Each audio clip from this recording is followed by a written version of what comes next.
네, 하나님의 말씀 보시도록 하겠습니다. 요한복음 11장 25절로부터 27절까지 말씀. 네, 우리 한 절씩 교독하시도록 하겠습니다. 예수께서 가라사대 때 나는 부활이요 생명이니 나를 믿는 자는 죽어도 살겠고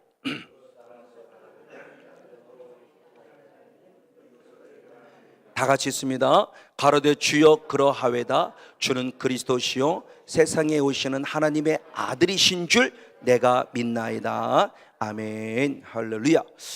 오늘의 말씀은 우리가 부활주일을 한 주 지났습니다만 지난주 저희 교회에서 부활주일을 맞이해서 나누었던 말씀입니다. 이 말씀을 통해서 우리 함께 한번 은혜를 나누는 시간이 되길 원하면서 우리가 부활주일을 지냈지만 각자 교회에서 부활주일 함께 영광을 돌리는 시간뿐만이 아니라 사랑의 교회에서는 어떤 말씀으로 하나님께 영광을 돌려드리는가 한번 생각해 보면서 함께 한번 은혜 받는 시간이 되길 원합니다. 오늘의 말씀의 전체적인 배경을 보면 예수님께서 누구보다 사랑했던 베단이라는 지역에 들어간 나사렛 가족들이 있었어요. 그 나사렛 가족들이 있었는데 오늘도 예수님께서 그 베다니 지역에 들어갔는데 나사로의 누이인 마르다가 한 사람을 보내서 예수님을 찾습니다. 예수님 큰일 났습니다. 왜 그러느냐? 사랑하는 나사로가 죽을 병이 들렸습니다. 빨리 와서 고쳐주세요 라고 간절히 부탁을 하는 내용이 기록되어 있습니다. 근데 놀랍게 주님은 뭐라고 말씀하시냐? 죽을 병이 아니다 라고 말하고 가지를 않아요.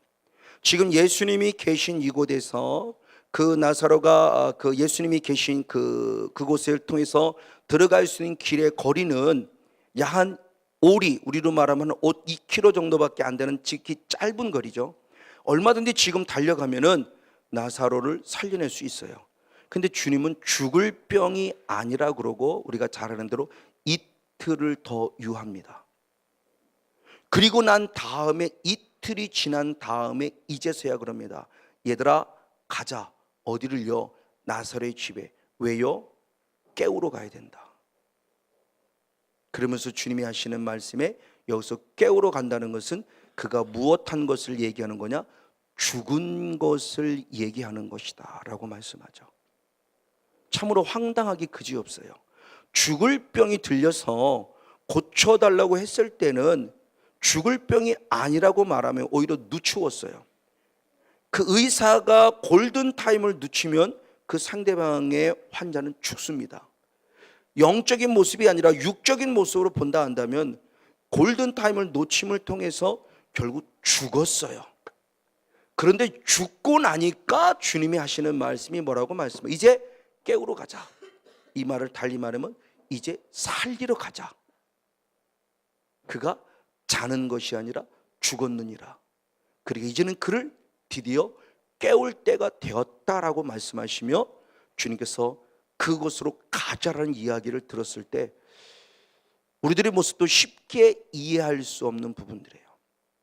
자, 예수님께서 이 땅에 오셔서 수많은 능력들을 행하셔서 수많은 자들을 고치시고 살리셨고 악한 영을 떠나게 했는데 어떤 경우에는 즉시라고 하는 경우도 있어요. 즉시 고쳤다고, 다 고쳤다고 말씀도 있어요. 근데 오늘 본문의 사건 같은 경우는 즉시가 아니고 오히려 늦추셨어요. 제가 하나님의 은혜를 입어서 하나님의 거룩한 주권, 그러니까 하나님의 나라라는 개념이 확실히 베끼면서 하나님의 나라가 무엇인가의 의미를 확 제가 받아들이면서 하나님의 나라가 이루어졌기 때문에 하나님이 원하시는 거룩한 주권, 하나님의 통치, 하나님의 다스림이라는 것을 인정하고 나서는 정말 모든 부분이 많이 편해졌어요. 근데 이 제 안에 하나님의 나라가 이루어지지 않은 가운데 하나님의 주권, 하나님의 통치, 하나님의 다스림, 하나님의 이끄심을 인정한다는 것은 쉽지 않아요. 오늘도 바로 그것이죠. 절대적 주님의 주권이에요. 하나님이 원하시는 절대적 주권입니다. 나는 지금이에요. 나는 지금 목말라요. 나는 지금 병 고침 받아야 돼요. 나는 지금 문제 해결 받아야 돼요. 근데 주는 뭐라고 말하느냐? 아직 아니라는 거예요. 주님의 입장을 볼 때는 아직도 죽을 정도는 아니라는 거죠. 그럼 주님 뭐냐? 더 죽기를 원한다는 거죠. 그러면서 때로는 시간을 늦추기도 하신다는 거예요. 자, 이것도 우리가 성경 안에서 영적인 원리를 발견해 볼 때 하나님의 거룩한 주권을 인정해 드려야 될 우리 신앙의 한 단계라고 저는 봐요. 이거 인정되지 않으면 우리는 원망합니다. 하나님 어떻게 이럴 수 있어요? 예수님 어떻게 이럴 수 있습니까? 당신이 살아계셨을 때 우리 삼남매가 얼마나 당신을 잘 섬겼습니까? 근데 왜 죽을 병이 걸려서 오라갈 때는 오시지 않았다가 막상 더 큰 문제가 벌어서 죽고 났는데 왜 죽고 나니까 오려고 하십니까? 라고 말하는 그 사건의 전반적인 내용이 바로 이 모습 안에 숨어 있어요. 자, 이런 모습을 통해 보면서 우리는 과연 하나님의 거룩한 의도, 거룩한 주권이 어디에 있는가라는 거예요. 나중에는 결국 살려냅니다만 하나님께서 죽을 병이 들렸을 때 치료하지 않고 죽고 나시고 난 다음에야 하나님의 능력과 은혜를 베푸시는 주님의 거룩한 의도가 숨어 있어야 하죠. 우린 그것을 발견하는 게 중요하겠죠. 그러니까 영적인 분별력을 통해서 영적인 은혜와 능력이 빨리 깨달아져서 아 그래 맞아 라고는 하나님의 거룩한 주권을 빨리 발견하는, 그럼 주님께서는 왜 나사로를 죽을 병이 들렸을 때 고치지 아니하시고 왜 더 문제가 더 커진 거죠. 문제가 더 커서 죽고 난 다음에야 하나님의 능력과 은혜를 베푸셨는가라고 했을 때 두 가지의 요인이 있었음을, 즉 주님의 두 가지 의도가 있었음을 이게 먼저 보여줍니다. 결론적인 모습으로 보면 먼저 11장 한번 4절 말씀을 한번 읽어보시겠습니다. 11장 4절 말씀입니다.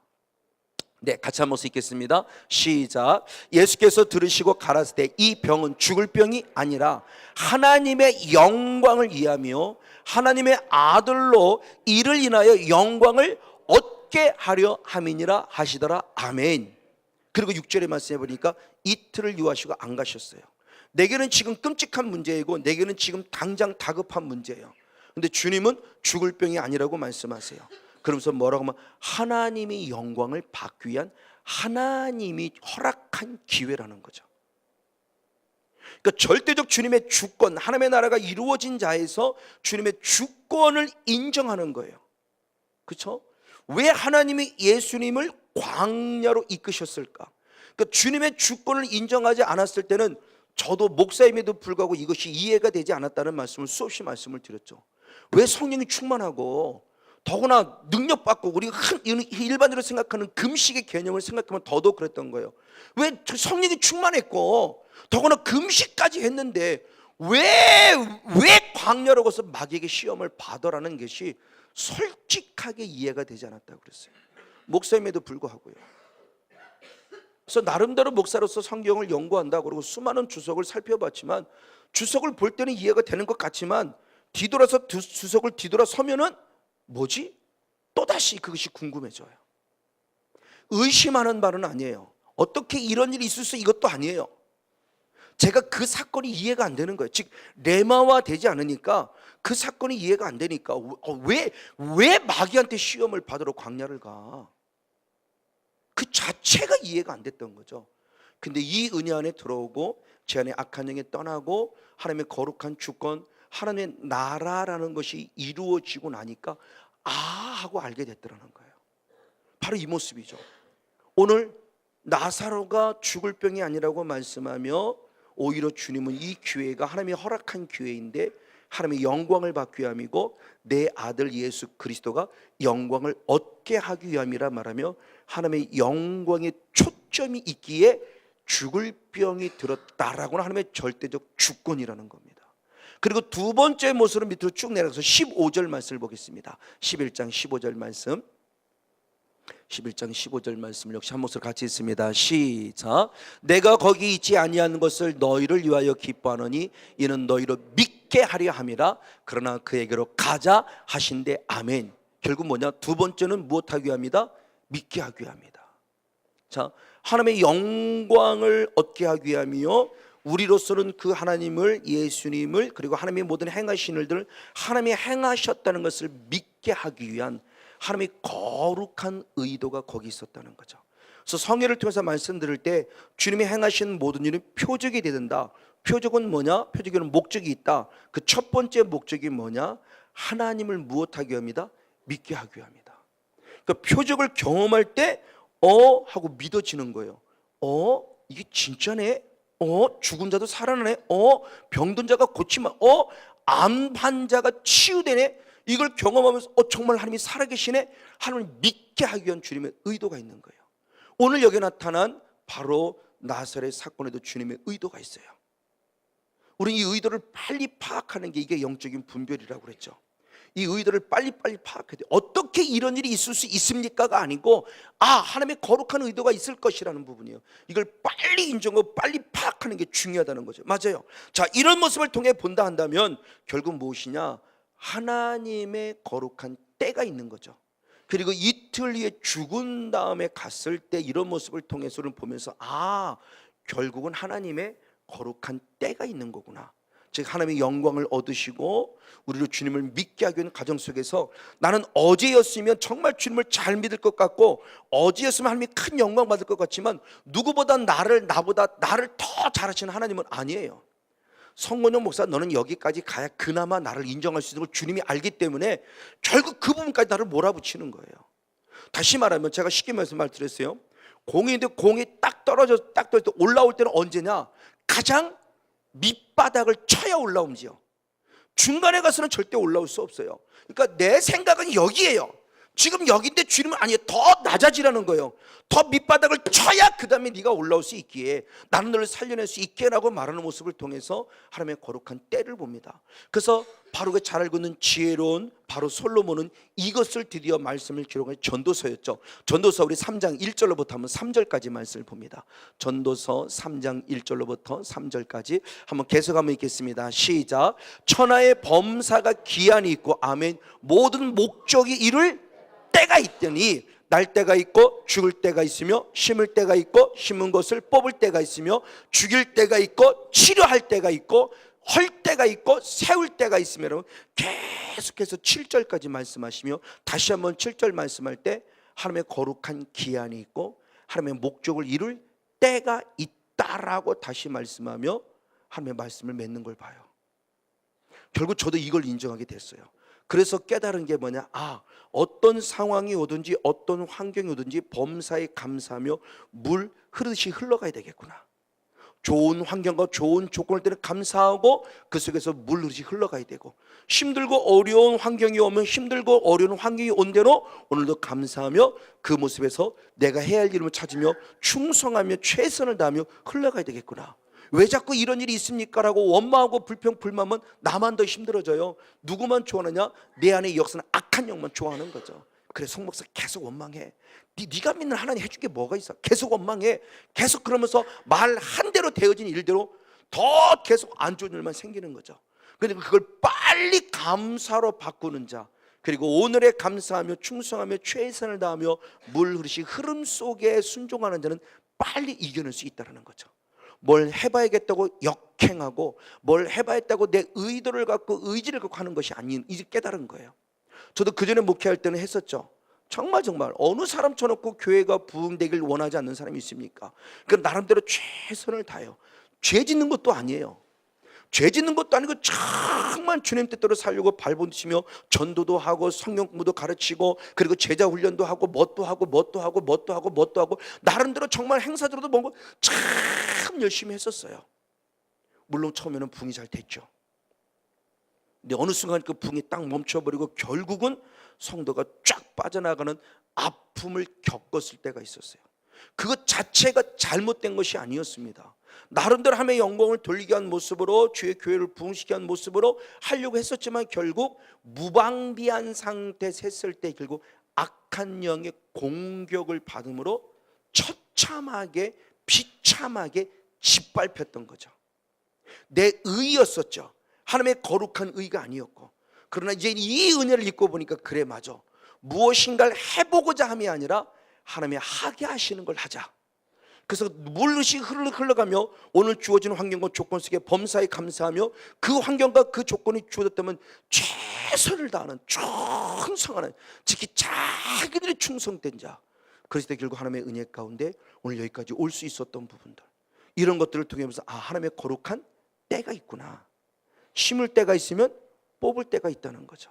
바로 이런 모습 안에서 우리들이 결국 소망 가운데 잠잠히 참아 기다리며 오늘의 역경을 이기는 자가 되어야 될 그런 필요성에 대한 부분을 오늘 본문을 통해서 우리에게 지금 가르쳐주고 있죠. 맞아요. 이런 모습을 가지고 드디어 예수님께서 죽은 다음에 그들을 찾아갑니다. 그를 찾아갔을 때 나타난 바로 마르다의 반응입니다. 한번 성경을 보겠습니다. 요한복음 11장 21절로부터 23절까지입니다. 11장 21, 23절 같이 한번 읽습니다. 시작. 마르다가 예수께 여짜오되 주께서 여기 계셨다면 내 오라비가 죽지 아니하였겠나이다. 그러나 나는 이제라도 주께서 무엇이든지 하나님께 구하는 것을 하나님이 주실 줄을 아나이다. 예수께서 그러되 내 오라비가 다시 살리라. 자, 이런 모습을 가지고 주님께 드디어 찾아갑니다. 하나님의 음성을 듣고 하나님의 거룩한 의도, 목적을 가지고 드디어 찾아갑니다. 그때는 나사로가 말 그대로, 참 마르다가 말 그대로 원망과 불평과 불만을 하는 거죠. 일찍 오셨으면 당신이 여기 계셨다면, 일찍 오셔 여기 계셨다면 내 오라비는 죽지 아니했을 것입니다. 근데 왜 이제 오시는 겁니까? 죽은 다음에 오셔서 무엇 하시려고 하는 겁니까? 라고 말하며 원망하고 불평하는 모습이 오늘 나의 모습이고 우리들의 모습이에요. 저도 그랬었어요. 이 인격적인 성령을 만나기 전까지는 능히 그랬었어요. 얼마든지 그랬었어요. 저는 이 마르다를 충분히 이해해요. 주님이 여기서 도와주셨다면 내가 더 이상 비참하지 않았을 텐데, 여기서 도와주셨다면 이라고 말하는 우리들의 이 모습이 오늘 여기 나타난 마르다의 모습이고, 마르다의 이 모습이 우리들의 모습을 누구도 부인할 수 없을 거예요. 그럼에도 불구하고 주님은 오셔서 뭐라고 말하냐? 네 오라비가 무엇할 것이다? 살아날 것이나 아주 놀라운 축복을 선포해요. 맞아요. 가장 밑바닥까지 있을 때 그래도 그나마 우리가 일어설 수 있던 것은 바로 이런 은혜죠. 근데 이 나사로가 예수님이 이들에게 축복을 선포했을 때 또 다른 사람들의 반응은 어땠느냐? 역시 한번 올라가서 한번 37절의 말씀을 보겠습니다. 37절의 말씀의 반응, 모든 자들의 비슷한 반응이죠. 한번 같이 하면 역시 있습니다. 시작. 그중 어떤 이는 말하되 소경을 눈에 뜨게 한 이 사람이 그 사람은 죽지 않게 할 수 없었더냐 하더라. 아멘. 그럼 예수님 이왕이면 죽이지 않고 문제를 해결했으면 더 좋잖아요. 그렇죠? 이게 우리들이 할 수 있는 얘기예요. 얼마나 합리적인 얘기입니까? 그러니까 영의 세계에 들어갔을 때 영적인 주님의 거룩한 의도를 알지 못하면 우리가 얼마든지 할 수 있는 모든 산에 맞설 때 가장 합리적인 이유예요. 맞아요, 주님.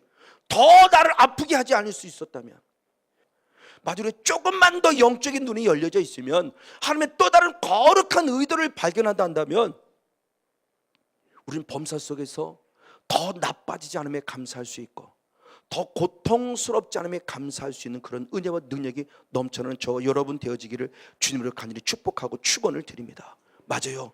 그분은 한 번도 나를 떠난 적이 없었어요.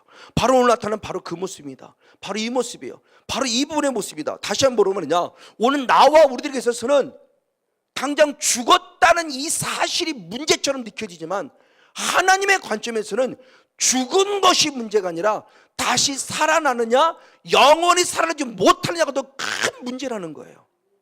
우리는 이 부분의 모습을 통해서 보면서 하나님의 거룩한 의도가 무엇인가를 발견할 수 있어야 돼요. 맞아요. 그래서 주는 뭐냐? 네가 다시 살아나기 위해서는 오늘 너는 죽어야 되는 거예요. 그러니까 죽지 않고는 다음에도 큰 영광인 살아남의 은혜를 경험할 수 없다는 거예요. 다시 내가 세워지기 위해서는 무엇인가 힘들고 어려운 상황들의 모습이 경험되어져서 철저히 죽어진 다음에야 그 다음에 내가 우뚝 서는 하나님의 나를 세워가시는 은혜를 경험할 수 있다는 부분이에요. 그리고 오늘 우리들의 모습은 오늘의 이 부분이 아니라 내일의 즐거움을 볼 수 있는 눈. 그래서 예수님이 십자가를 질 때도 마찬가지였죠. 히브리서 12장 2절의 말씀에 예수님 스스로 이 십자가 사건이 너무너무 고통스러운 사건이었기 때문에 겟세마네 동산에서 정말 고통 중에 제자들에게까지 기도를 부탁할 아픔이 있었어요. 그러나 그럼에도 불구하고 예수님이 바라본 것은 오늘 눈에 보이는 육의 현실, 이 현실을 본 것이 아니라 눈에 보이지 않는 그 이면의 세계를 보아서 결국 십자가를 이겼죠. 히브리서 12장 2절의 말씀을 보겠습니다. 히브리서 12장 2절의 말씀 같이 있습니다. 시작. 믿음의 주요 또 온전케 하신 예수를 바라보자. 저는 그 앞에 있는 즐거움을 위하여 십자가를 참으사 부끄러움을 개의치 아니하시더니 하나님의 보좌 우편에 앉으셨느니라. 아멘. 그럼 우리 육적인 입장으로 본다면 예수님 이왕이면 십자가에 죽지 않고 우리를 구원할 수도 있죠. 맞아요. 얼마든지 십자가에 죽지 않고 우리를 구원할 수도 있어요. 그러나 하나님의 계획은 아니에요. 우리의 의도와 달라요. 죽었다가 살아나야 되기를 원하는 거예요. 그럼 이것이 지금 오늘 우리들에게 주어지는 영적인 교훈은 무엇이냐는 거죠. 오늘 그 주님의 앞으로 십자가 죽으심과 부활의 사건을 예표하기 위해서 지금 누구를 우리에게 보여주고 있느냐? 나사로를 통해서 십자가의 죽으심과 부활의 사건에 대한 거룩한 예표를 실제적으로 보여주는 거예요. 그럼 우리들의 삶도 똑같아요. 우리들의 삶도 부활이란 영광만 얻으려고 하는 것이 아니라 부활이란 영광을 반드시 얻기를 원한다면 반드시 먼저 무엇이 되어야 한다? 죽어져야 한다는 거예요. 그래서 로마서 8장 13절에서는 네가 육으로 살면 너는 반드시 죽을 것인데 영으로서 네 육, 영으로서 네 몸을 죽이면 너는 살리라고 말씀하죠. 그리고 우리들의 삶이 바로 이 부분의 모습이에요. 성령을 통해서 내 육이 날마다 죽어져야 돼요. 그래야 그 다음에 주님이 살게 하시는 은혜를 경험할 수 있다는 거죠. 바로 이 모습입니다. 맞습니다. 이것이 주님께서 우리들의 이 모습을 보여주면서 예수님 스스로가 그 길을 먼저 걸어갔음을 보죠. 그래서 우리 잘 아는 대로 예수님께서는 내가 십자가에 못 박혀 죽을 것이고 장사한 지 3일 만에 살아날 것에 대한 부분의 모습을 3번이나 반복하며 예언하십니다. 우리 잘 아는 대로 가장 먼저 마태복음 16장 21절에 말씀하고 있고 마태복음 17장 23절에 말씀하고 있고 마태복음 20장 19절에 주님이 말씀하고 있죠. 내가 죽었다가 살아날 것에 대한 부분의 모습을 대표적으로 마태복음 16장 한번 21절 말씀을 봅니다. 마태복음 16장 21절 네, 한번 같이 한번 읽겠습니다. 시작. 이때로부터 예수 그리스도께서 자기가 예루살렘에 올라가 장로들과 대제사장들과 서기관들에게 많은 고난을 받고 무엇을? 죽임을 당하고 며칠 만에 3일 만에 어떻게? 살아나야 할 것을 제자들에게 비로소 가지니라. 아멘. 이때로부터 언제? 예수님을 그리스도라고 인정했을 때부터. 그러니까 예수님이 그리스도라고 인정되기 전에는 아무리 내가 죽었다가 살아날 것을 얘기해도 그들은 이해하지 못해요. 예수를 나는 누구를 하느냐? 주는 그리스도시요 살아계신 하나님의 아들입니다. 이 고백을 한 이때로부터 드디어 예수님이 나는 고난을 받아 죽을 것이다. 그러나 염려 걱정하지 마라. 3일 만에 나는 다시 살아날 것에 대한 부분을 주님이 가르쳐 주세요. 맞아요. 그래서 죽었다가 살아났을 때 그리스도이시고 하나님의 아들을 확증받으셨다고 말하죠. 로마서 1장 4절에 사도는 이렇게 고백합니다. 로마서 1장 4절의 말씀을 봅니다. 로마서 1장 4절을 봅니다. 시작. 성결의 영으로는 죽은 자 가운데서 부활하여 능력으로 하나님의 아들로 인정되셨으니 곧 우리 주 예수 그리스도이시라. 그래요. 예수님이 실제로 죽었다가 살아나심을 통해서 당신 스스로가 하나님의 아들임을 인정받으셨어요. 하나님의 아들로 인정받은 그가 곧 누구였다? 그리스도셨다는 거죠. 그러니까 그리스도라고 인정했을 때 주님이 죽었다가 살아날 것에 대한 부분을 말씀하셨다는 거죠. 즉 하나님의 영광이라고 하는 살아남에 대한 부분, 이왕이면 십자가 지지는 죽지 않고 얼마든지 구원할 수 있음에도 불구하고 왜 주님께서는 우리를 죽지 않고 부활하지 않고 우리를 구원하지 아니하시고 왜 죽으시면서까지 우리를 구원하셨는가의 모습, 이것이 오늘 우리들이 주는 영적인 교훈이에요. 단순히 십자가에 죽으셨다는 사건으로 끝남이 아니라 그럼 그 사건이 내게 뭘 말씀해 주느냐, 이 나사로 사건을 통해서 우리들이 무엇을 말씀해 주느냐의 모습이에요. 맞아요. 바로 이런 모습입니다. 그러면서 실제 사건을 보여준 거죠. 마태복음 27장 51절로부터 봅니다. 예수님이 십자가 못 박혀 돌아가서 휘장이 찢겨지는 순간에 어떤 일이 벌어졌는가? 마태복음 27장 51절로부터 53절 역시 한번 읽겠습니다. 27장 51절로부터 시작. 이에 성소 휘장이 위로부터 아래까지 찢어 둘이 되고 땅이 진동하며 바위가 터지고 무덤들이 열리며 자던 성도의 몸이 많이 일어나되 예수의 부활 후에 저희가 무덤에서 나와서 거룩한 성에 들어가 많은 사람에게 보이니라. 아멘. 자 보십시오. 십자가에서 죽으셨을 때 어떤 사건이 먼저 벌어졌느냐? 무덤이 열리고 잠자던 자들이 일어나는 부활의 사건이 먼저 일어났어요. 십자가에 죽으시며 휘장이 찢겨지며 땅이 진동되는 순간에 이미 죽었던 우리의 믿음의 선조들이 먼저 뻘떡 일어난 사건이 벌어졌다.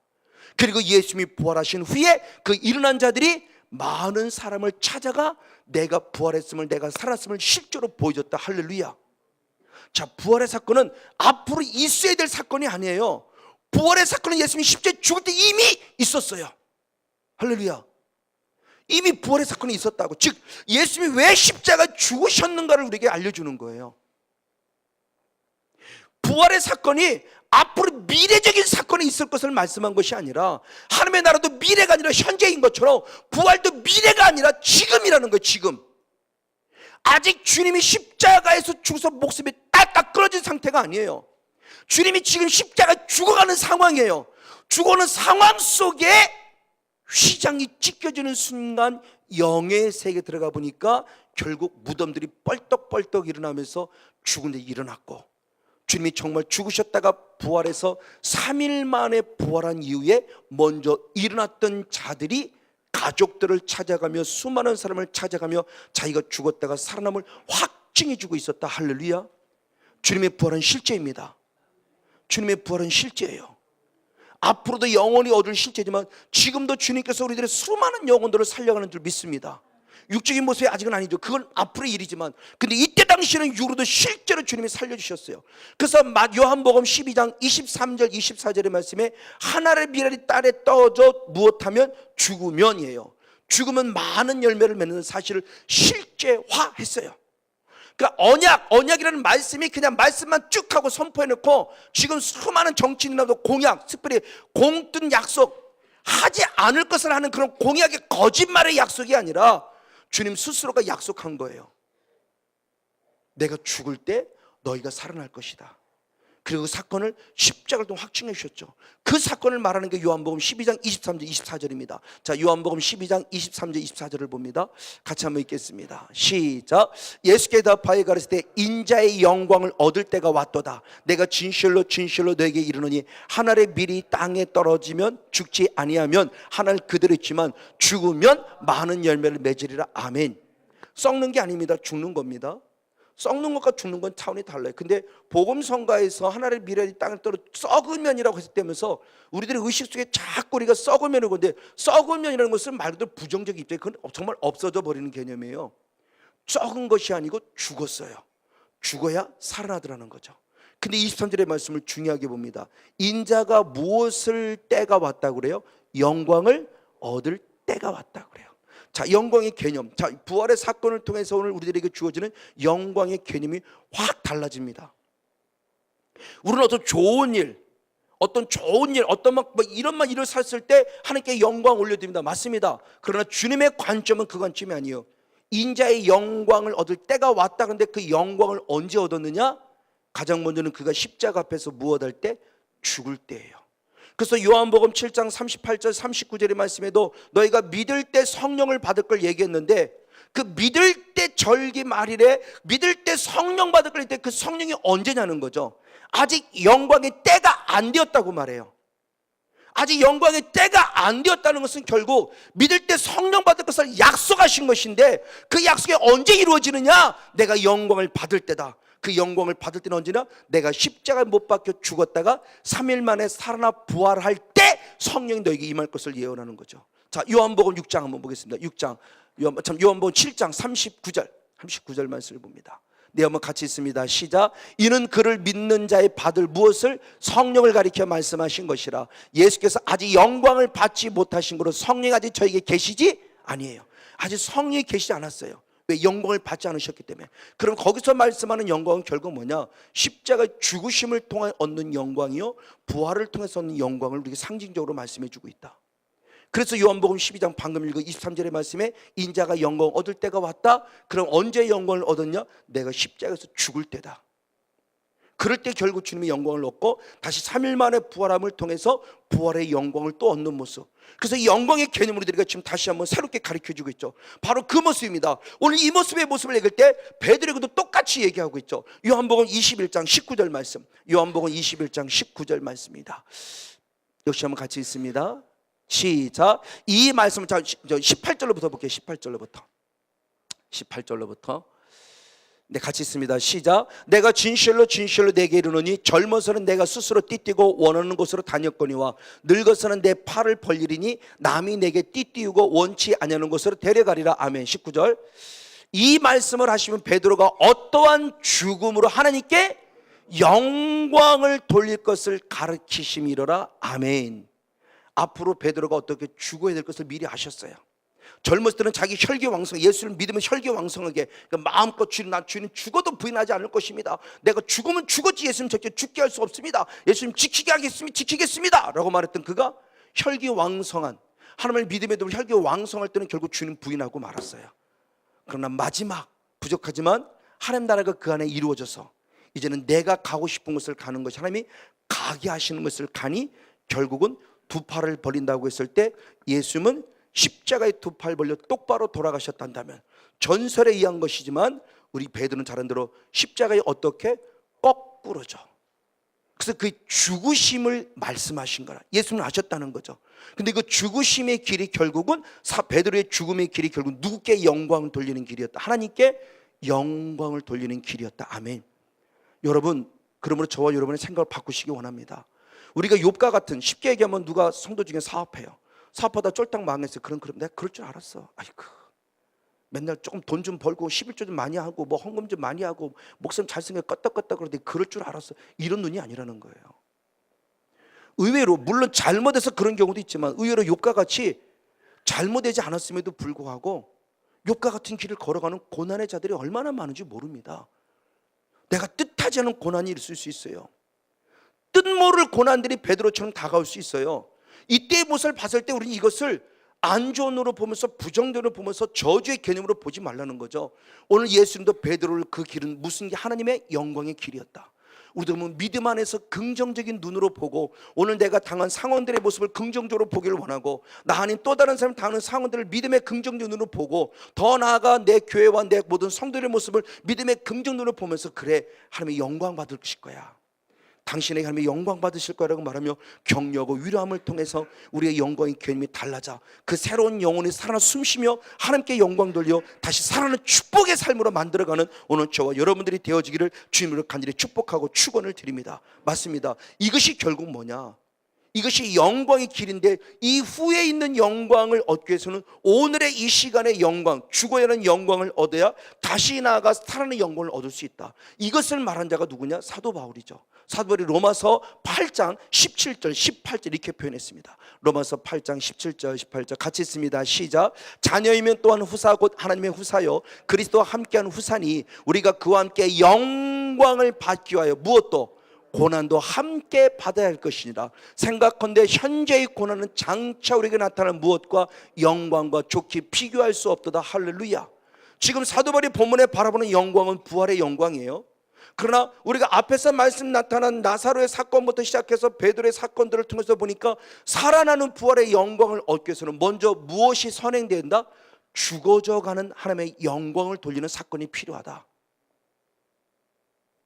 즉 내가 죄로 말미암아 죽어가는 그런 연약함을 말하는 것이 아니라 방금 얘기한 대로 베드로의 고백같이 뜻모를 고난, 오직 하나님의 영광만을 위해서 더 낮아지고 하나님의 영광을 더 주저앉고 하나님의 영광을 때로는 원하지 않는 고통과 아픔 속에 있어도 그것을 주님의 영광으로 받아들여 광야의 길을 가고 고난의 길을 가고 힘들고 어려운 길을 가 반드시 승리함을 통해서 더 나아가 새로워져가고 회복돼가는 영광의 바늘에 서는 저와 여러분이 되어지기를 다시 한번 주님으로 간절히 축복하고 축원을 드립니다.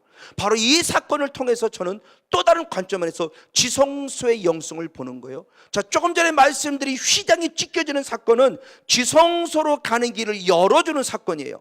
자, 그래서 번제들에서 죽어지는 사건의 모습이 있었고 번제를 죽어지는 사건의 모습이 있을 때 결국 지성소에까지 이르는 모습이 결국 뭐냐?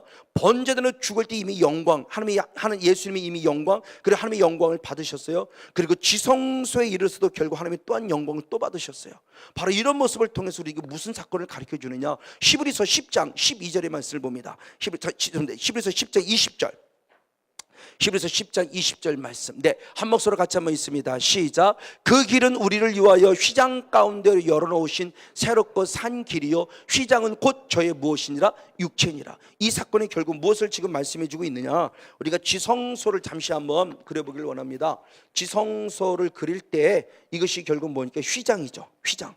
이것이 결국 무엇해야 돼요? 찢어져야 돼요. 언제? 예수님이 죽으실 때.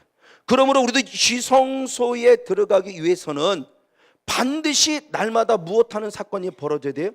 죽어져야 돼요. 그러니까 우리도 죽어지지 아니하면 들어갈 수 없어요. 사도 바울은 이 비밀을 깨닫기 때문에 날마다 죽는다고 고백했고, 그래서 갈라디아 2장 20절에 내가 그리스도와 함께 십자가에 못 박혀 무엇다고 그래요? 죽었다고 고백해요. 그러니까 번제단에서는 내가 안 죽고 주님이 죽어주는 은혜로 내가 구원받았어요. 주님이 죽어주는 은혜로 구원받았지만 구원에 이르도록 잘하는 지성소의 영성에 이르러 하나님을 만나기 위해서는 철저히 나도 무엇해야 한다? 죽어줘야 돼요. 이 죽어짐의 사건이에요. 이 죽어짐의 사건을 통해서 결국 어디에 들어오느냐? 지성소에 들어와서 하나님의 언약궤에서 말씀인데, 이 말씀이 내게 임하였던 사건의 모습이죠. 그때 주님이 중요한 말씀을 하신 거예요. 자, 출애굽기 40장 34절 35절의 모습을 봅니다. 출애굽기 40장 34절 35절. 네, 같이 있습니다. 시작. 그 후에 구름이 회막에 덮이고 여호와의 영광이 성막에 충만하며 모세가 회막에 들어갈 수 없었으니 이는 구름이 회막 위에 덮이고 여호와의 영광이 성막에 충만함이었더라. 아멘. 할렐루야. 결국 뭐냐? 이곳에 들어가 사람의 영광을 얻어 철저히 죽어짐을 얻어야 될 그때 그 상황을 말하는 부분이에요. 근데 어느 정도까지였냐 했을 때 하나님의 무엇이 임했다고 그래요? 하나님의 무엇이? 영광. 여호와의 영광이 임하였어요. 그것이 구름으로 가득하게 임하였어요. 가득 덮였어요. 얼마나 감사한지 몰라요. 하나님의 구름으로 가득 덮였는데 그 구름으로 가득 덮인 현상을 뭐라고 표현했냐? 하나님의 영광이 이곳에 무엇했다? 임하였다.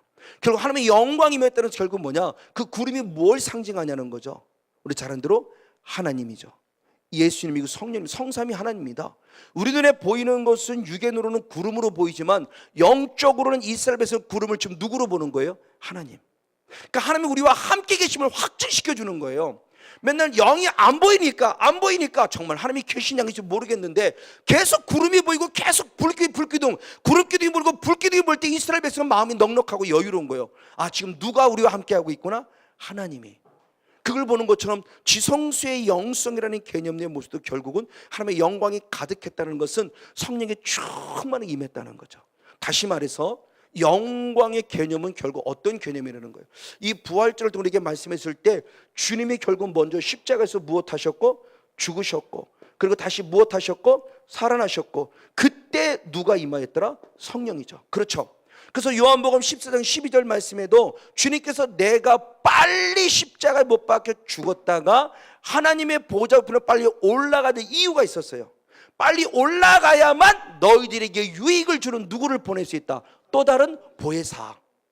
이게 결국 하나님의 영광이라는 거예요. 그러니까 하나님의 영광이라는 관점은 살아난 것만 영광의 관점이 아니고 성령이 임한 것만 영적인 관점이 아니고 이 영광을 계속 얻어가기 위해서는 내가 먼저 가장 먼저 철저히 무엇해야 한다? 죽어져야 한다. 그래서 로마서 13, 아까 읽었던 로마서 8장 13, 아까 참 안 읽었군요. 로마서 8장 13절의 말씀을 봅니다. 로마서 8장 13절 같이 한번 읽겠습니다. 시작. 너희가 육신대로 살면 반드시 죽을 것이되 영으로서 몸의 행실을 죽이면 무엇할 것이다? 살아난다는 거죠. 그러니까 우리 철저히 성령 안에서 사도 바울의 고백같이 날마다 죽어져가는, 그리스도께 날마다 철저히 죽어져가는, 그래야 주님이 결국 나를 살려서 더 큰 영광뿐만 아니라 성령까지 부어주는 영광을 얻을 수 있다라는 모습을 가르쳐주고 있기에 오늘 저 여러분도 어떤 환경 어떤 조건에 있든지 반드시 성령님 안에서 새로워지는 은혜와 능력, 그리고 오늘의 사건의 모습을 부정함이 아니라 오늘의 사건을 인정하는 저와 여러분이 되어지기를 다시 한번 주님으로 간절히 축복하고 축원을 드립니다. 그 대표적인 자가 바로 한나였죠. 한나는 친히 본인이 경험해 본 바죠. 그렇게 주님 앞에 기도했고 그렇게 남편의 사랑을 받았음에도 불구하고 잉태 축복을 얻지 못했어요. 나중에 사무엘을 잉태하여 많은 자녀를 낳아서 사무엘상 2장의 말씀에 들어가서 하나님께 영광 돌리는 사건을 할 때 이렇게 그는 주님을 찬양하죠. 사무엘상 2장 6절 7절입니다. 네, 같이 읽겠습니다. 시작. 여호와는 죽이기도 하시고 살리기도 하시며 수월에 내리기도 하시고 거기에서 올리기도 하시는도. 다음에 7절. 여호와는 무엇하게도 가난하게도 하시고 부하게도 하시며 낮추기도 하시고 높이기도 하시는도다. 할렐루야. 주님을 인격적으로 경험하고 나오니까 나올 수 있는 고백이에요. 왜? 너무너무 힘들고 어려운 시간들의 모습을 지냈어요. 그래서 결국 첩에게 결국 고통을 당하고 아픔을 당해왔어요. 그 아픔을 당하고 마지막 사무엘은 아들을 얻고 그 이후에 동생들을 얻고 나서 주님을 찬양할 때 뭐라고 해? 아, 하나님은 무엇하기도 하신다?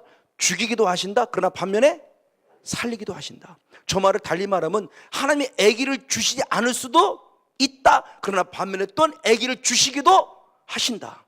이걸 고백한 자가 누구예요? 욥이죠. 그래서 욥기서 1장 21절의 말씀에 고백을 뭐라고 보니까 주시는 자도 여호와여 가져가시는 자도 여호와니라. 아멘. 그러니까 그의 말에서 무엇이 나오지 않더라? 원망. 하나님의 절대 주권을 인정하는 거예요. 저도 주권을 인정할, 아까 서론에서 말씀을 주권을 인정할 때 어떻게 그런 일이 있을 수 이게 나와요. 한다가 뭘 잘못했습니까? 나도 나름대로 기도한다고 기도했고, 철회한다고 철회했고, 새벽에도 했고, 전도한다고 전도했고, 최선을 다해서 가족도 모르고 아이도 모를 정도로 오직 교회와 성도를 알만할 정도로 정말 최선을 다했는데 왜 이런 일이 있습니까? 라고 절하고 원망하지 않았겠습니까? 근데 그런 일이 있더라고요. 그러니까 하나님의 나라라고 하는 절대적 주권, 하나님의 이끄심에 대한 부분을 이해할 수 없을 때는 왜 예수님을 광야로 보내지 이해하지 못한 것처럼, 말씀이 이해되지 못한 것처럼 이해할 수 없었어요. 근데 이 나라를 이루어지고 나서 보니까 아, 그거구나. 그렇죠? 성경도 말씀을 드죠. 그래서 적과 꾸리는 가나안 땅에 들어오려면 반드시 거쳐야 할 과정이 있었다는 거죠. 뭐를 거쳐야 한다? 광야 교회를 거쳐야만 가나안 땅에 이르더라는 거죠. 그러니까 이런 모습 안에서 주님의 거룩한 의도예요. 맞아요. 이런 모습으로는 주님을 오해하면 안 된다. 그래서 그 주님께서는 마태복음 22장 29절의 말씀에 나를 오해하지 말라 그랬어요. 너희가 나를 오해하고 성경을 오해하니까 하나님을 오해하고 말씀을 오해하는 그런 어리석은 결과를 가져온다 라고 말하며 나를 오해하지 말아라. 맞아요. 내가 주님을 알지 못하지 주님의 그 거룩한 주권을 인정할 수 있는 신앙의 단계까지 이르렀다면 원망과 불평과 불만이 있을 수 없죠. 하나님의 거룩한 감사죠. 그렇죠? 왜 하나님이 사도 바울을 점치는 저 귀신을 쫓아냈는데 왜 억울하게 감옥에 갇히냐고요.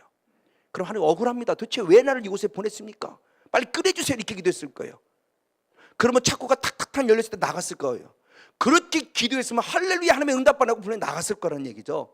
근데 창고가 척척척 열려도 도망가지 않았어요. 그러면 바울의 기도는 나를 여기서 끄집어내 주세요가 아니라는 거죠. 원망한 것이 아니라는 겁니다. 내가 뭘 잘못했습니까? 한 사람을 살려는데, 귀신을 사로잡힌 여인을 살려는데 도대체 왜 나를 여기 이렇게 끌어들입니까? 라고 원망하지 않았다는 거예요. 왜? 문이 열려 도망가지 않은 걸 보니까.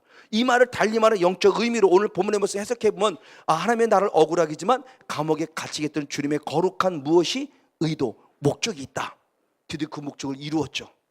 간수장을 구원의 길로 인도하죠. 그래서 우리가 너무나 잘 아는 말씀대로 마태복음 그 사도행전 16장 32절 말씀에 주 예수를 믿으라 그러면 너와 내 집이 구원을 얻으리라고는 아주 유명한 말씀을 결국 선포케 만들었죠.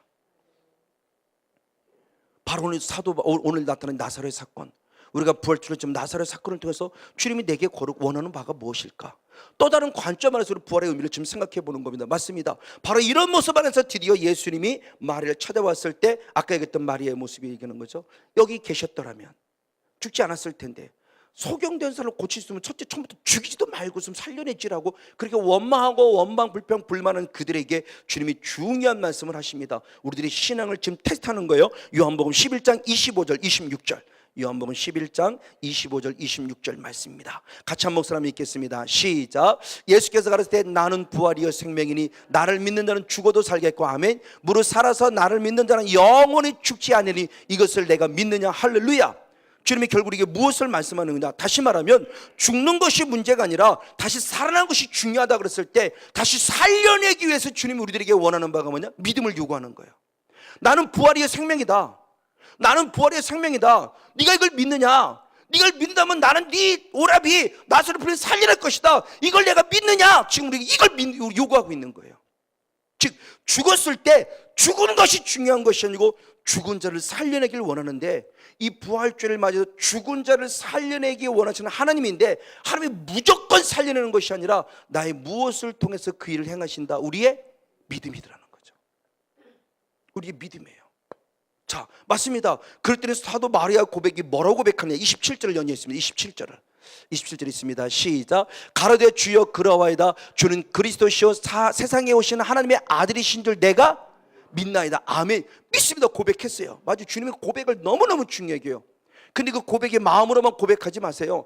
예수만 알아들을 수 있어요. 중심까지도 보시니까. 그러나 우리 신앙의 표현이 마음으로만이 아닙니다. 마음으로 믿어 의에 이르고 입으로 시인, 자꾸 입으로 시인하십시오. 이게 선포입니다. 이게 고백입니다. 속으로만 하지 마시고요. 주님이 우리에게 믿음을 요구할 때 믿습니다라고 고백하라는 겁니다. 그렇죠. 간질병이 들려서 벙어리 되고 귀머거리 그 아들이 되고 그 아들을 고치려 때 할 수만 있거든. 무슨 말이냐? 믿는 자에게 능치 못하는 것일 때 내가 믿나이다. 나의 믿음 없음을 용서하시고 도와주시옵소서 할 때 하나님이 그 믿음의 고백을 통해서 결국 아들을 살려내는 거예요. 그러니까 우리 믿음이 얼마나 중요한 거죠. 사역하는 자도 믿음으로 사역해야 되고 사역 받는 자도 믿음으로 사역을 받을 때 우리 안에 계신 성령이 동역해 일을 하신다. 무엇? 우리의 믿음을 통해서. 할렐루야. 자, 그런데 또 하나 의아한 사건이 벌어져요. 이렇게 믿기 때문에 그럼 가자라고 옵니다. 그래서 무덤가로 지금 오고 있는데 무덤가로 왔을 때 그의 마르다의 고백이 또 이런 고백이 나옵니다.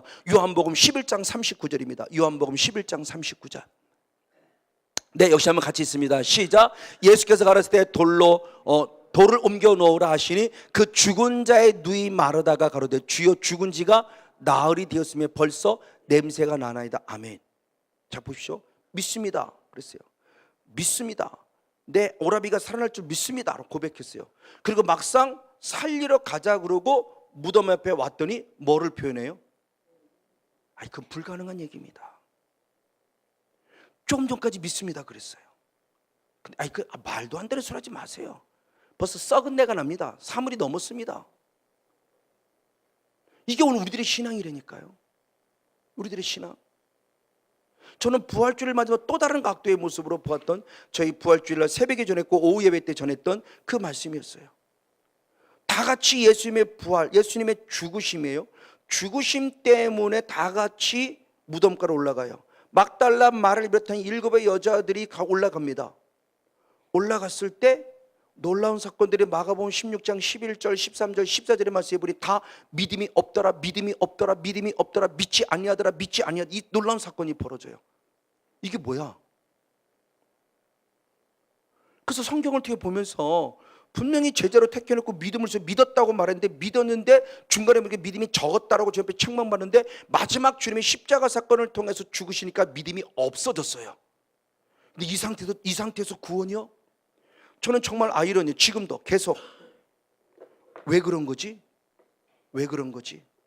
왜 믿음이 없지? 더 믿어져야 되는 거 아니야?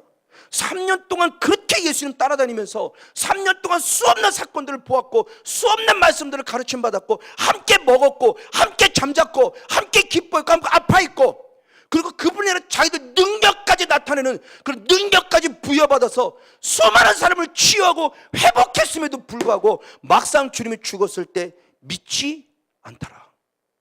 믿음이 없더라고 책망받았어요.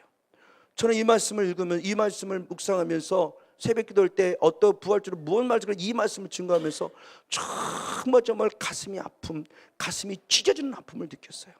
이게 내 모습이야. 이 목사인 내 모습이야. 이게 그렇게 주님을 믿는다고 말하며 그렇게 8년 동안 나도 주님을 따라다니면서 막상 내게 위기가 올 때 나는 흔들리지 않았나? 막상 위기가 나는 또 쓰러지고 넘어지지 않았나? 이 모습이 내 모습인 거예요. 제자들을 책망하는 모습이 아니에요. 물론 예수님은 제자들과 책망하시지만 저는 이 제자들 내 그럴 줄 알았어라고 책망하는 게 아니라 맞아요. 당신의 모습이 내 모습입니다. 원인은 한 가지였더라고요. 말씀을 기억하지 못했기 때문에 그래요. 예수님이 죽었다가 살아나갔다고 수없이 말씀했음에도 불구하고 아무도 말씀을 기억하지 못했어요. 3년 동안 그렇게 주구장창 따라다니면서 수없는 말씀을 들었지만 누구도 예수님의 말씀을 기억하며 그래 다시 살아날 것을 말씀하시는 기억하면서 예수님의 부활을 믿은 자가 없다라는 거예요. 이게 오늘 우리들의 모습이지 않을까요? 방금 아까 읽었던 바로 그 모습입니다. 이 말은 똑같은 고백을 해요.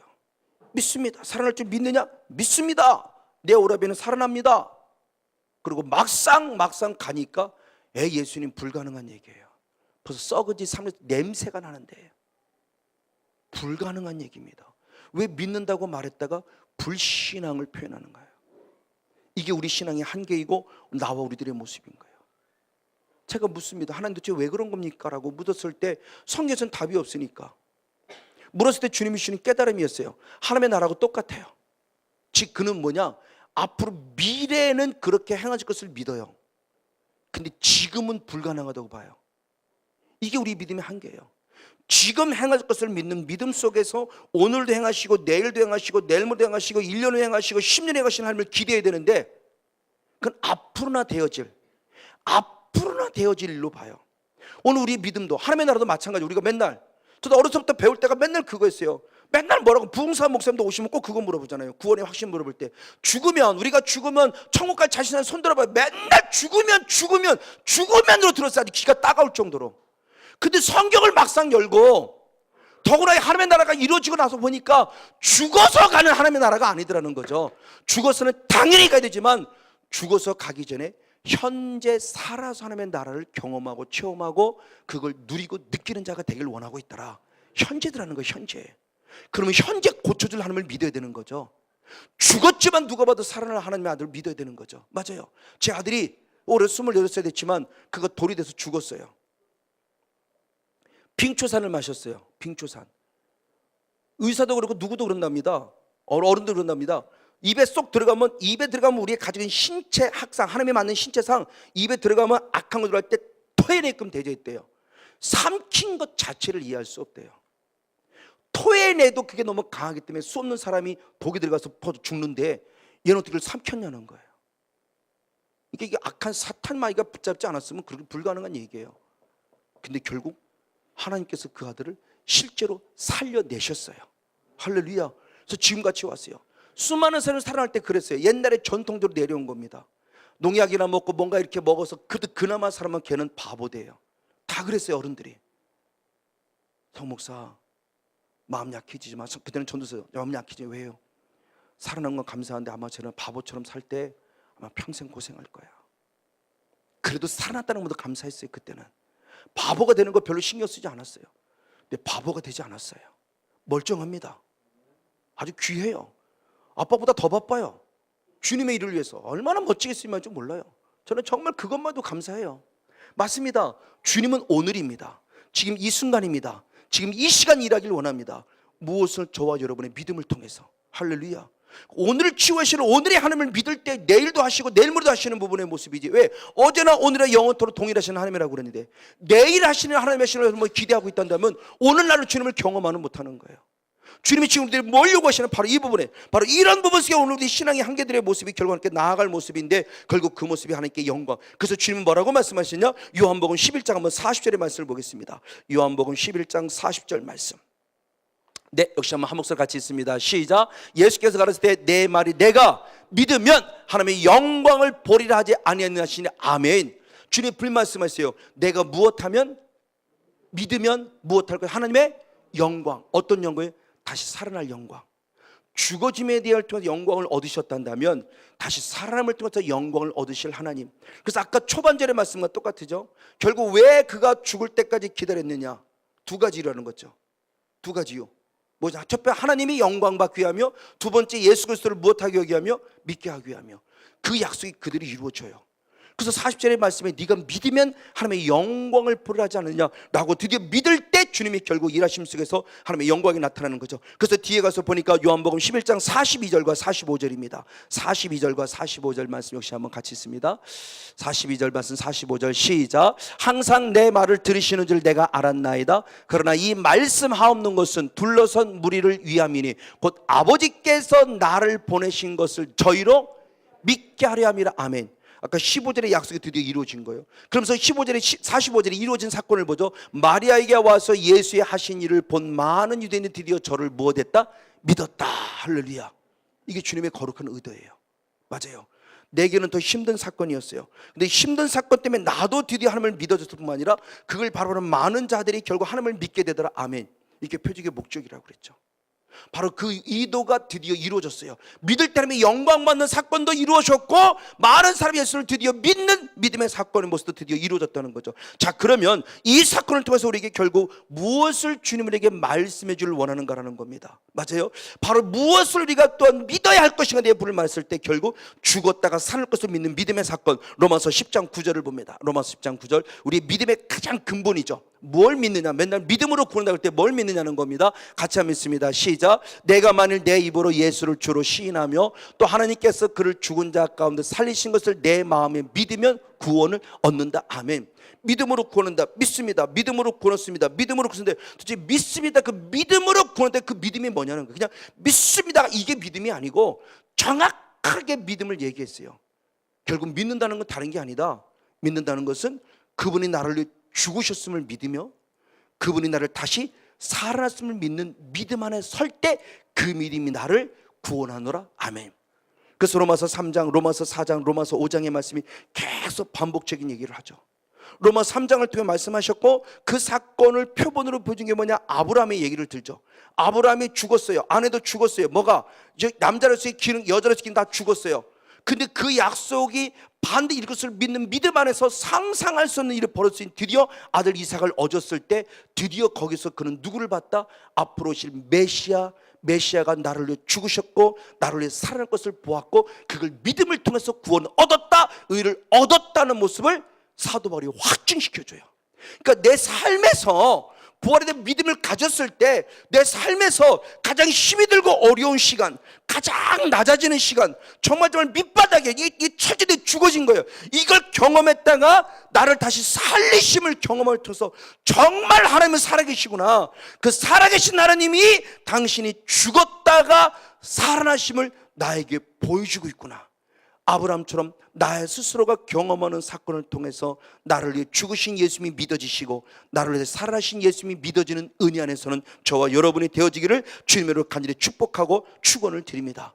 맞아요. 이 사건이 믿음의 증거라고 했어요. 믿을 만한 증거라고 그랬어요. 사도행전 17장 31절입니다. 사도행전 17장 31절. 사도 바울은 이렇게 고백합니다. 시작. 저희는 이는 정하신 사람으로 하여금 천하를 공의로 심판할 날을 작정하시고 이에 저를 죽은 자 가운데 다시 살리신 것으로 모든 사람에게 무엇을? 믿을 만한 증거를 주셨다 그랬어요. 즉 예수님이 죽었다가 살아나신 우리 믿음의 증거예요. 우리 믿음의 핵심은 별거예요. 무엇이 되어질 것을 믿는 믿음의 사건이 그것이 나를 구원한 것이 아니고 내 병을 고침받을 것이라는 이것을 믿는 이 믿음이 나를 구원한 것이 아니라 내 영혼의 구원은 나를 위해 죽으신 예수님, 나를 위해 살아나신 예수님. 오늘 저와 여러분이 이 예수님의 이 아름다운 모습이 확실히 눈에 선명하게 그려지기를 축복합니다. 반드시 죽어진 예수님을 믿어야 되고 이게 하나님의 영광을 받으신 거예요. 그리고 죽으신 예수님 반드시 다시 말씀대로 살아나시려는데 그 살아나신 예수님을 믿음이, 이 믿음이 나를 영혼의 구원에 이르렀다. 할렐루야. 그 사건은 지성소의 영성의 사건을 통해서 성령의 기름을 부으신 것처럼 오늘 우리의 모습 이 사건이 믿어짐을 통해서 우리가 항상 지성소의 영성에 이르르고 마가다락방의 영성에 이르러서 성령을 공급받는 저와 여러분이 되어지기를 주님으로 간절히 축복하고 축원을 드립니다. 맞아요. 그런데 놀랍게도 이런 사건들의 모습을 보고도 그들은 예수님을 믿지 않았어요. 마가복음 16장 14절을 봅니다. 마가복음 16장 14절 같이 한번 읽겠습니다. 시작. 그 후에 11 제자가 음식 먹을 때 예수께 저에게 나타나사 저희의 믿음 없는 것과 마음이 완악한 것을 꾸짖으시니 이는 자기의 살아나는 것을 본 자들의 말을 믿지 아니함이더라. 왜 믿음이 없었을까? 왜 믿음이 없었을까? 경험한 자가 와서 이 얘기를 못 믿어요. 오늘도 성령 사역 속에서 수없는 사람들이 경험한 것, 체험한 바를 얘기합니다. 그래도 또 다른 성령 사역을 방해하고 원하지 않는 거부하는 사람들은 믿지 않아요. 방언을 해도 방언도 믿지 않습니다. 환상을 보았느라고 얘기해서 확증을 시켜도 믿지 않아요. 통변을 해도 믿지 않아요. 예언을 해도 믿지 않아요. 왜 믿지 않냐는 거죠. 왜 그럴까라는 거죠. 아까도 얘기했지만 결국 그들은 예수님이 살아계실 때 하셨던 그 말씀을 무엇하지 않았다? 기억하지 못했다. 말씀을 기억하지 못했다는 건 결국 뭐냐? 성령이 내게 임할 때 요한복음 14장 26절의 말씀에 보니까 그 보혜사 성령이 임할 때 그 보혜사 성령께서 그 말씀을 가르쳐 주시고 말씀을 생각나게 하시는 거죠. 그렇다면 결국 뭐냐? 아직 이들은 성령 받지 못했다는 거죠. 그러면 대단히 안타깝지만 잘못된 거 아니에요? 결국 끊임없이 성령 사역을 거부하는, 물론 그번에 성령을 받은 분들 가운데도 혹시라도 그런 부분이 있으면 우리가 잘못된 열매 때문에 그들에게 아픔을 줄 수 있어요. 그러나 성령을 받지 아니한 가운데 성령 사역을 무조건 잘못했다고 말한다면 결국 그들은 아직 성령을 충만하게 받지 못했고 성령의 충만함 속에 아버지가 가르치는 말씀을 기억하지 못하기 때문이겠죠. 그럼 우리는 그들의 영혼을 긍휼히 여겨야 돼요. 그리고 우리가 아름다운 열매를 맺어서 그 열매를 또 확증시켜줘야 되고 그들에게 성령의 기름 부음 받아서 말씀을 통해 그러네, 이게 말씀에 기록된 거잖아 라고 말씀이 기억되어지는 은혜들이 그들에게 있어서 이 거룩한 성령 사역이 아름답고 복있게 쓰임받는 우리 모두가 되어지기를 주님으로 간절히 축복하고 축원을 드립니다. 할렐루야. 맞아요. 만약 주님의 부활이 없단다면 우리는 충격입니다. 역시 한번 성경도 확인해 봅니다. 고린도서 15장 14절 17절, 고린도서 15장 14절 17절 역시 한번 같이 있습니다. 시작. 그리스도께서 많이 다시 살지 못하셨으면 우리의 전파하는 것도 헛것이요 또 너희의 믿음도 헛것이라. 그리스도께서 다시 사신 것이 없으면 너희의 믿음도 헛될 뿐만 아니라 너희가 여전히 죄 가운데 있을 것이다. 아멘. 즉 주님의 부활의 사건까지 믿어질 때 완벽한 죄사함이 된다는 거죠. 그렇지 못하면 예수의 피로 죄사함 받은 것 같은데 부활을 도저히 못 믿는다? 그럼 우리의 믿음은 헛것일 뿐만 아니라 여전히 그 사실을 믿는 것이 아니기 때문에 여전히 나는 사실은 무엇 가운데 있는 것이다? 죄 가운데 있는 것이라는 거죠. 죄사함 받은 게 아닌 거죠. 그러니까 죽어지심이 믿었으면 반드시 살아남도 믿어져야 된다. 이게 진짜 믿음이다. 그래야 죄사함의 은혜를 완벽하게. 근데 수 없는 사건들이 그때나 지금이나 똑같지만 죽음은 역사적인 사건 속에 확실히 증명되니까 누구도 부인 못해요. 근데 살아남의 모습을 아직은 몰라요. 아직도 믿지 못하는 사람들이 사실은 얘기다 보면 많습니다. 천국을 자신이 있으니까 그걸 어떻게 하래, 죽어봐야 알지. 너는 죽어봐야 알지만 나는 믿어. 그러니까 주님의 죽어봐야 한다는 결국은 뭐예요? 아직 주님의 부활을 못 믿는다는 얘기죠. 주님의 부활을 못 믿는다는 것은 그 믿음이 아니라는 거예요. 믿음이 헛것이라는 겁니다. 믿는 게 아니라는 거죠. 그러니까 죽어봐야 한다는 얘기를 하는 거죠. 아니요, 우리는 확실히 알아요. 왜? 현재 하나님의 나라를 누리고 있는데 현재 누리는 이 하나님의 나라가 확실하기 때문에 반대죠. 우리나라에 누가 그랬습니까? 옛날에 그 일제시대 때 누구죠? 깡패였던 목사님, 김익두 목사님 그랬다고 그랬죠. 그 일본 사람 앞에 침을 넣었더니 너는 천국을 믿냐? 믿는다고 그랬다고 그랬죠. 왜 믿느냐 그랬더니 내가 지점이니까. 지점이 있을 때는 분명히 뭐가 있다? 본점이 있을 아니까 나는 믿는다고 그랬다고 그랬죠. 그래, 맞아요. 내 안에 하나님의 나라가 이루어지니까 앞으로 가야 될 미래 하나님의 나라가 확실한 거예요. 바로 이거예요. 그러니까 주님의 부활이 믿어져야만 가능한 거예요. 즉 나사로 사건을 우리가 뭘 얘기하는 거냐? 앞으로 주님이 걸어갈 길도 얘기하는 거지만 앞으로 주님이 십자가에 지시고 반드시 부활할 것 상징으로 보여주고 있는 거지만 이것이 내 사건화 되었을 때는 예수의 부활일 뿐만 아니라 당연히 믿어질 뿐만 아니라 내 삶도 결국은 절대 죽어짐 속에서 다시 살아나는 은혜가 입혀질 때 진정한 하나님의 나라가 이루어진 자요, 이것이 구원받아 살아가는 하나님의 자녀들의 삶이라는 것을 상징으로 보여주는 것이다. 맞습니다. 오늘 상황이 저와 여러분이 죽어지는 상황입니까? 십자가에 낮아지는 상황입니까? 주님 말씀하십니다. 죽을 때가 있느냐? 죽을 때가 있으면 무엇 할 때가 있다? 살아날 때가 있다. 할렐루야. 우리 하나님은 반드시 이루어 가십니다. 저와 여러분 바로 이런 은혜 안에 다시 축복합니다. 말씀과 믿음 안에 거룩하게 서가는 저와 여러분들이 다시 한번 주님을 간절히 축복하고 축원을 드립니다. 할렐루야. 그럴 때 드디어 그리스도로 인정받은 것처럼 우리도 드디어 그리스도인이라고 인정받게 된다. 예수님의 부활의 첫 열매였어요. 그럼 우리는 그 다음에죠. 그래서 고린도서 15장 23절 이렇게 표현했습니다. 고린도서 15장 23절, 고린도서 15장 23절입니다. 같이 한번 있습니다. 시작. 그러나 각각 자기 차례대로 되리니 먼저는 첫 열매인 그리스도요 다음에는 그리스도 강림하실 때 그에게 무엇한 자다? 붙어 있는 자가라고 말씀합니다. 첫 열매가 되셨죠. 첫 열매는 것은 결국 그 다음부터 계속 뭐가 있을 것이다? 또 다른 열매가 있을 것이다. 열매라는 것은 얘기했어요. 무화과 나무가 파괴라는 열매가 맺어져야 그 다음에 태어나는 열매가 맺어진다고 그랬어요. 그 파괴는 첫 열매였어요. 첫 열매가 있다는 것은 다음에 열매가 계속 있다는 걸 상징으로 보여주는 것이다. 그러기에 부활 되신 첫 열매신 예수님을 믿고 있기에 나도 두 번째, 세 번째, 네 번째, 다섯 번째 계속 부활의 영광에 서기를 원합니다. 할렐루야. 그리고 그것은 어떤 자가 되느냐? 날마다 십자가 앞에 죽어져야 된다는 거죠. 그래서 고린도서 15장 31절의 말씀에 자기는 날마다 죽는다 그랬어요. 날마다 죽어대요. 한 번 죽어도 말하는 게 아니에요. 특별히 죽어진다라는 개념을 봤을 때 영으로서, 아까 그랬어요. 로마서 8장 13절에 영으로서 몸을, 육을 죽인다고 그랬어요. 영으로서 몸을 죽인다는 것은 결국 무엇을 말하냐? 로마서 6장 1절 2절을 봅니다. 로마서 6장 1절 2절. 죽는다고 했을 때 사도 바울이 내가 날마다 죽는다고 말하고, 갈라디 2장 20절에 내가 그동안 죽었다는 것을 뭘 표현하는 거냐? 같이 한번 있습니다. 시작. 그런즉 우리가 무슨 말 하리요? 은혜를 더하게 하려고 죄에 거하겠느냐? 그럴 수 없느니라. 죄에 대하여 죽은 우리가 어찌 그 가운데 더 살리요? 아멘. 왜 저 말이 나왔느냐? 바로 5장의 윗절로 올라가면은 바로 죄가 있는 곳에 뭐가 있다? 하나님의 은혜가 있다고 하니까 이 말을 오해하는 거예요. 그럼 더 많은 은혜를 입고자 내가 어디에? 죄에. 그러니까 참 주님은 영을 얘기했는데 육을 자꾸 육으로 들어서 알아듣지 못하는 것처럼 그 죄가 있는 곳에 은혜가 있다는 이 말을 착각하는 거죠. 그러니까 죄가 있을 때 하나님의 거룩한 은혜를 구원받으면 은혜인데 이 하나님의 떨어주시는 은혜를 얘기하는 것뿐인데, 그럼 더 은혜를 입으려면 더 죄 속에 빠져야 되느냐? 어떻게 말씀을 그렇게 이해를 할까? 어떻게?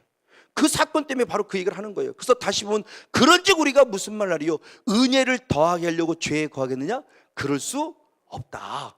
죄에 대하여 이미 우리는 무엇했다? 죽었다. 그러므로 우리가 어찌 그 가운데 더 살겠느냐? 죄에 대해 철저히 죽었고 회개해서 죽었기 때문에 다시는 죄 짓지 않겠다는 거죠. 죄와 싸우겠다는 거예요. 아주 신실한 신앙의 고백이에요. 바로 이런 신실한 신앙의 고백이 우리 간절히 있어야 돼요. 그럼 이것에 대한 부분의 모습을 더 설명한 부분이 무엇이냐? 4절 5절 말씀으로 연결되면서 마지막 결론을 맺겠습니다. 4절 5절의 말씀입니다. 같이 한번 읽습니다. 4절 5절 말씀 시작. 그러므로 우리가 그의 죽으심과 합하여 세례를 받음으로 그와 함께 장사되었나니 이는 아버지의 영광으로 말미암아 그리스도를 죽은 자 가운데 살리심과 같이 우리로 또한 새 생명 가운데 행하게 하람이라. 만일 우리가 그의 죽으심을 본받아 연합한 자가 되었으면 또한 그의 부활을 본받아 연합한 자가 되어야 할 것이다. 할렐루야 아멘. 이게 결국 뭐냐? 이 부활의 사건도 하나님의 영광이에요. 결국 나를 죽이셨다가 살리시고는 주님의 거룩한 뜻이 있어요. 하나님의 영광 믿게 하기 위함이에요. 그럴 때 우리도 이 은혜 안에 깊이 들어가는 자 됐을 때 죽지 않으려고, 낮아지지 않으려고 철저하게 발버둥치지 마시고 죽어지는 자가 되기를 원합니다. 낮아지는 자가 되기를 원합니다. 사도 바울의 고백이 날마다 선포되고 고백되기를 원합니다. 여러분 고백은 부족하지만 저 정말 죄를 안 짓는 것이 아니고 죄를 안 지어서 죄와 싸워 이기려고 하는 모습을 날마다 발버둥치는 거예요. 왜? 자꾸 선포하거든요. 선포하는 그 말씀이 내게 레마화되어 있다는 거예요. 자꾸 그 말씀이 기억나고 떠오르는 겁니다. 순간순간에서 나는 죄를 날마다 죽으리라. 나는 죄들을 날마다 죽으리라. 나는 죄들을 날마다 죽으리라. 나는 죄와 싸워 이기리라. 나는 죄와 싸워 이기리라. 자꾸 선포하는 거예요. 주님의 말씀이 그렇게 말씀했기 때문에 죄를 지어서 단순히 용서해 주세요라고 여기서 끝나는 것이 아니라 용서함 받았으니 다시는 죄지 않으리라. 죄와 싸워 이기리라. 그래서 내가 죽어지리라. 분노하는 것도 죽어져야 되고요. 내 감정의 부분 속에서 분노, 화 죽어져야죠. 그래 아내에게, 부모님에게, 자녀들에게, 성도들에게 내가 죽어질 때 하나님의 영광을 받으시니까, 하나님의 영광이 내게 임하니까, 그래야 부활에 다시 살아나는 부활의 영광을 얻을 수 있으니까, 그것은 주님과 연합하라는 겁니다. 주님이 죽으심과 같이 나도 죽어야 되고 주님이 살아나신 같이 나도 다시 살아나는 자. 할렐루야. 그래서 오늘 나사로의 이 사건을 통해서 우리가 한 주간 지난 것지만 다시 부활의 의미를 생각해 봅니다. 우리에게 무엇을 가르쳐주고 있는가? 하나님의 영광을 받게 하기 위하며 그를 믿게 하기 위함이다. 그 영광을 받게 하는데 영광의 개념은 내가 죽어지는 것부터 하나님께 영광이다. 그래서 주님이 다시 살리는 영광을 얻게 해주시고 성령의 기름 부어준 지성소의 영성, 마가다라파 영성의 성령의 기름 부으신 영광의 단계까지 올라갈 수 있다. 그것은 예수님과 함께 연합하자. 왜? 주님이 나를 이미 죽으셨으니 나도 그분과 함께 죽어 날마다 십자가 앞에서 다시 그분이 나를 살아났으니 나도 살아나는 부활의 영광이 임하는 자가 되어서 하나님께는 큰 영광 올려드리고 성령 충만받아 남은 모든 생에 승리하며 살아가는 저와 여러분 우리 모두가 되어지기를 주님으로 간절히 축복하고 축원을 드립니다.